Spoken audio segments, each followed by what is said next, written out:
An area that's really come along since their friends at Concord Pacific started to redevelop the old Expo lands, when we had our World Exposition here in 1986, is an area that's become known as Yaletown.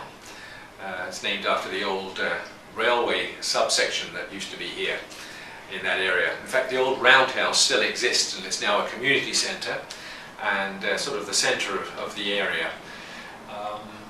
Pacific Boulevard is the main street there. There's lots of large shopping areas, and as I say, all the Concord Towers from Granville all the way through to Canby Street.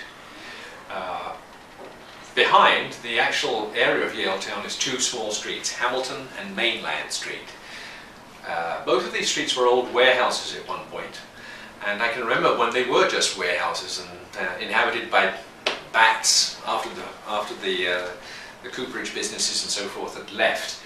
And now they've been redeveloped. There's quite a lot of sort of the trendier restaurants in Vancouver are in that neighbourhood, a lot of boutiques, and it's a high-end sort of neighbourhood. It's the area of choice for a lot of young people in downtown Vancouver, where people go to see and be seen. And there's a lot of lovely new buildings in there. And there's a few loft buildings still existing, as I say, on these old streets on Hamilton and Mainland. There's several old buildings in there as well that have been renovated. All in all, it's a very, very good place to buy. Always very easy to rent in that neighbourhood, very sought after. And properties that are interesting will always hold their values. The properties on the waterfront are very much blue chip real estate. Probably a little bit less expensive than Cole Harbour, though there are some very, very high-end properties still there, i.e. the Ericsson and a couple of the other towers that are right on the waterfront. A very nice place to be.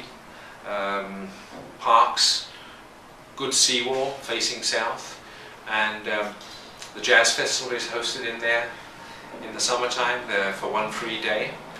And there's lots of good shopping as well from a variety of different restaurants and so forth, as I've already mentioned. So we'd be happy to help you acquire a Yaletown property, and please ask me for more information.